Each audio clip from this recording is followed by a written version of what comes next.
Hi, I'm Emily, and I'm writing about what my mother-in-law did to me and how I got her back for it. So, when will you get this inheritance, Emily?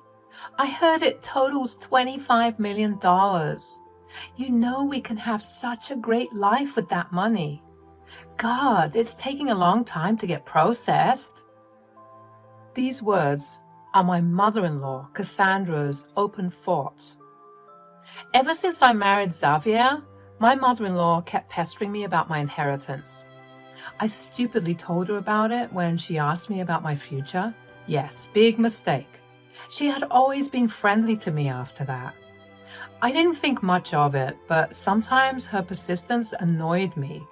My husband, Xavier, and father-in-law, Joshua, always told Cassandra off. They said, "Cassandra, you need to stop pestering her about the inheritance. It doesn't matter when or whether she gets it. It's none of our business." Yes, Mom, you're being super rude and annoying. We already have a pretty good life. Emily had a job and I have a good job as well. We are already supporting you and Dad financially. What more do you need? It's a lot of money, guys. You guys don't understand. We could have a much better lifestyle with it. We won't even have to live in this old house I inherited. Maybe we can get a mansion. Wow, Cassandra, you are getting carried away. I don't even know whether I will get the inheritance. The process is pretty complicated. Plus, how do you know I didn't lie about it? Maybe there is no inheritance after all. Everyone started to laugh while Cassandra immediately looked serious. She didn't look amused at all. Instead, she gave me the dirtiest look possible. After that day, she became the worst mother-in-law possible. She was rude, mean, and insulting. Her entire behavior towards me changed. Suddenly, she couldn't stand me anymore. I knew that she was a very greedy woman, so I thought my words must have offended her or angered her. Boy, I was not prepared for what she was about to do. This woman went crazy on me when she thought I was a middle-class girl with no big inheritance. A month or so later, Cassandra did something I never imagined she would do. That day, Joshua and Xavier were out for a fishing trip. I was in my room working on my laptop. When I was on break and went to the kitchen, Cassandra approached me with a disgusted expression on her face. She said in a horrible tone, "You need to come to my room right now. I need to talk to you in private. Don't keep me waiting. It's very important." "What is the matter, Cassandra? What's so important?" "Stop flapping your jaws and come to my room. I told you it's important." I was unsure why Cassandra was calling me to her room. Somewhere in the back of my mind, the conversation of a post-nup suddenly popped up. I was almost sure that this had something to do with the post-nup. I didn't want to stay in suspense for a long time, so I followed her upstairs to her room. Once I walked in, she locked the door behind me. She literally locked the door and held the keys in her hand. I was dumbfounded and said, "What the hell are you doing, Cassandra? What is the meaning of this?" "I'm locking you in my room, Emily. Don't worry. You need to do just one thing to get out. Sign these papers right now and you can leave." "Are you mad?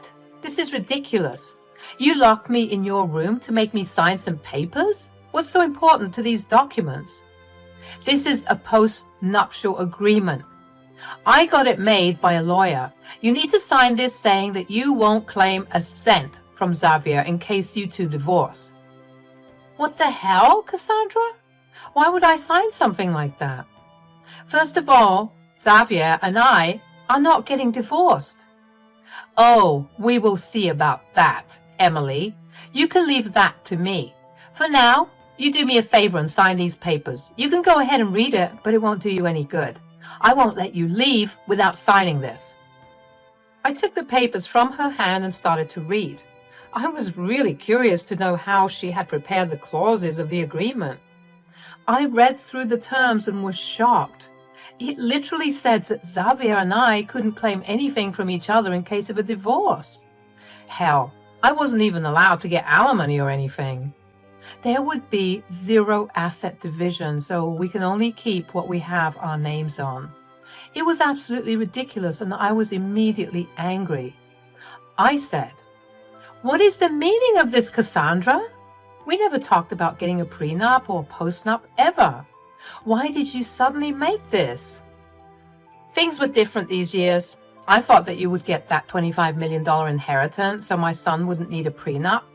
But now I see that you are lying and gold-digging witch. You were useless to him and us. You will always be a financial burden to him. So you will sign this prenup, and then I will figure out how to get Xavier to leave you." "Oh, now I see, Cassandra. All these years you didn't want Xavier and yourselves to miss out on my inheritance, so you never talked about a prenup. Now that you heard that I won't get anything, you want me to give up my rights to my husband's assets. Nice plan you have there, Cassandra. Tell me, how will you convince Xavier to join you in this?" "I will make up some story or do something. It's easy for me. I can't let my son marry a beggar like you. He needs to divorce you and marry someone rich. Then me and my family would be able to live a life of luxury. I didn't raise him for years just so he could marry a parasite." "What are you even talking about? Xavier doesn't care if I don't have a large inheritance coming." "Well, I care, Emily. I care if you don't have a big inheritance coming. I let my son marry you because I thought you would help us have a better life. Now I see that you will actually spoil our life by being dependent on my son." I was getting furious with what Cassandra was saying. I was actually glad that I told her there was no inheritance. Otherwise, I wouldn't have found out just how bad she was. Now I understand why Xavier and Joshua are always wary of Cassandra. She is freaking greedy and selfish.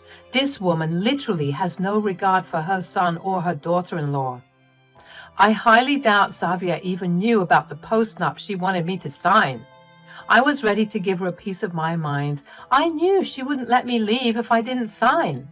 So I let her feel powerful by making me sign the postnup. I said, "I don't want to sign a postnup, Cassandra. I need to protect myself too. If Xavier is in favor of a postnup, we will discuss it and get lawyers. I'm not signing whatever shit you're giving me." "Listen to me, Emily. I'm not letting you leave until you sign these papers. I can do this all day. Joshua and Xavier won't be back from their fishing trip anytime soon. And I know your boss is calling you to get back to work, which is exactly why I need to leave. Now give me the keys so that I can get back to work. Enough is enough." This woman then had the audacity to grab my hand hard. It was starting to hurt. She started to scream in my ear about how I was a gold-digging witch and much worse. My anxiety immediately skyrocketed and I was on the edge. At the same time, my boss kept calling me to get back to my computer. I was starting to get really annoyed and frightened by Cassandra, so I gave in and signed as planned. Cassandra looked pleased with herself and finally let me go. As soon as the door was open, I dashed out and locked myself in the room. Then I called my boss and explained everything to her. She is a sweet lady who is appalled by what Cassandra has done. I told her that I might need some time off work to deal with my monster mother-in-law. She agreed and told me to take the day off. I then took pictures of the bruise that was forming from Cassandra's grabbing and holding me in her room. The more I looked at the mark, the angrier I became. Cassandra really crossed her limits today. I had no idea she was capable of this. I needed to take action and teach her a lesson. I didn't call Xavier that day because he and Joshua were far away. I didn't want to disturb them. Instead, I waited for them to return. Xavier and his father returned the next day in a good mood. They immediately became suspicious of me and Cassandra when we looked glum. They didn't know that we were upset for wholly different reasons. Xavier tried to ask me what was wrong. I told him to give me some time.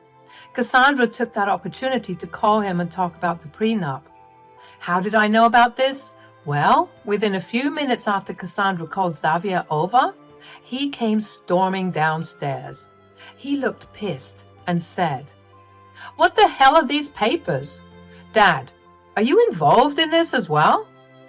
What are you talking about, Xavier? What papers? I don't understand. It's a freaking post-nup that Mom made for me and my wife. It is absolutely ridiculous. I have nothing to do with this, Xavier. This is the first time I've heard something like this. Cassandra, what is going on? What will she say, Dad? She's only defending herself and nothing else. I'm protecting you and us, Xavier. This wife of yours is absolutely worthless. She will never help us have a better life. Instead, she will suck you dry. She's a gold digger, Xavier. She lied to you about her inheritance. What are you saying, Mom? What does Emily's inheritance have anything to do with us? You don't understand, Xavier. I know women like her. She will do something to hurt you and then take all your money in a divorce. You need to sign this post-nup and then divorce her when the time is right.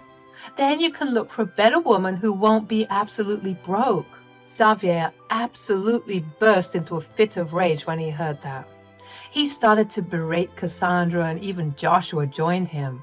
I couldn't believe what I was seeing. Xavier was a complete mama's boy, so I was unsure if he would take my side. But now I could see that not only Xavier but also Joshua was fighting for me. They didn't even know the truth about my inheritance. Xavier had assumed that there was some problem with my inheritance, so it won't come through. They didn't know that I actually received my inheritance yesterday. After fighting for a while, Xavier looked at me with a question in his eyes. He said, "Why did you sign the prenup, Emily? You should have waited for me to come and solve this. You knew I would never agree with something like that. Why did you let Mom get away with this?" I know you wouldn't have asked for a post-nup, Xavier. I trust you. You have always taken care of me without any conditions. I really did want to discuss the post-nup with you, but I wasn't allowed to do that. Cassandra cornered me and shut me in her room with herself. Then she grabbed me by my hand and wouldn't let go until I signed the papers. I didn't have a choice. I was forced to give my signature. Xavier and Joshua were stunned to hear what I said. What concerned them even more was that Cassandra didn't even deny it or try to defend herself. She looked awfully confident and proud of what she had done. Meanwhile, my husband and father-in-law were furious. They looked at me with disbelief until I showed them the marks on my arm. Then, the two of them jumped at Cassandra. They said, "Mom, what the hell have you done to Emily? How dare you touch my wife? This is freaking assault. You literally bruised her. Cassandra, you have gone absolutely insane. How the hell did you think this was the right way to behave? Why are you two yelling at me? I did what was right for my son. I couldn't have let this gold digger take advantage of him. I am your mother, Xavier. I did this with your best interest in my heart. You hurt my wife for me? That's what you're trying to say? How can you be so cruel? Just because Emily isn't getting her inheritance, that doesn't mean I will divorce her. I didn't freaking marry her for money." But you promised you would give us a better life, Xavier. You said you would allow us to live comfortably. How would that happen if you don't marry someone rich? Cassandra, what is wrong with you? Xavier and Emily both take excellent care of us. Why the hell are you so greedy? Is this life not enough for you? Of course not. I know we can do better only if Xavier marries someone rich. With his status and job, he can easily find someone rich. Just think of how better our life would be. At that point, Xavier and Joshua started to scream and yell at Cassandra. After arguing with them for some time, Cassandra finally realized that she had been backed into a corner. She realized that Joshua and Xavier wouldn't take her side, so she decided to manipulate them with tears. She started to cry out loudly and said, "How dare you make me the villain? I was only trying to do what was best for everyone. I want a better life and I deserve it. I let you all live in my house and this is how you repay me. You do realize that this house is now a marital asset and I am equally entitled to it, right? I have every right to be here. I made Emily move in here so that we can take care of you. We literally shoulder all of our and your expenses, Mom. No one here is freeloading at your house. Actually, you know what? After what you've done, I don't think I'll financially continue to support you anymore. I'm done. Me and Emily will move out next month. I plan to move out too, Cassandra. All these years I put up with your greedy behavior because you never escalated. But today, you have crossed all your limits by assaulting Emily and forcing her to sign a prenup. I don't want to be with such a vile woman right now.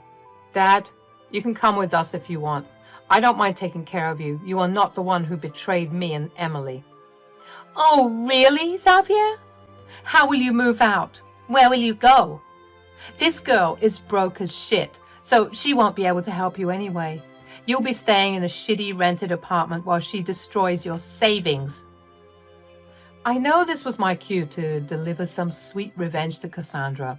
At this point, I knew that Cassandra needed a wake-up call to see how stupid she was, so before Xavier could say anything, I said, "You won't have to worry about that, Cassandra. I will be perfectly capable of housing all three of us. It won't be a problem at all." Don't make me laugh, Emily. You don't even have a good job that will feed all three of you. Without my house, you will have nowhere to go. You are nothing but a broke gold digger. Actually, no, I'm neither broke nor a gold digger. I am actually quite rich if you consider the $25 million that I have right now. I mean, not all of it is in money, but I do have plenty. What are you talking about? You said there was no inheritance, and you lied about it. I was bored and irritated with your pestering, Cassandra, so I jokingly said that there was no inheritance. I had no idea it would trigger you this bad and reveal your true face. Trust me, Cassandra. I am now grateful that I joked with you that day. Cassandra was absolutely dumbfounded by what I said. Even Xavier and Joshua were a little surprised by what I said. I saw that the wheels were turning in Cassandra's head already. She was trying to figure out what she could do to make me her friend again.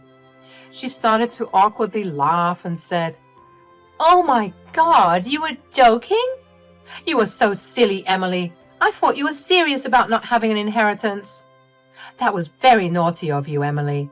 You should have said that sooner. We could have avoided all this trouble." "Oh, really, Cassandra? If I told you that I was joking, you wouldn't have made the post-nup, right? And you wouldn't have tried to destroy my marriage, I guess." "I got a little carried away, Emily. I really shouldn't have been so harsh. God, I didn't even give you a chance to explain yourself. That was super rude of me. Here, see, I have torn up the post-nup. We don't have to worry about that anymore." "No, Cassandra, you don't have to worry about my inheritance anymore. There is no way I am ever having a relationship with you again. If Xavier is still okay with us moving out and cutting contact, I am in this as well."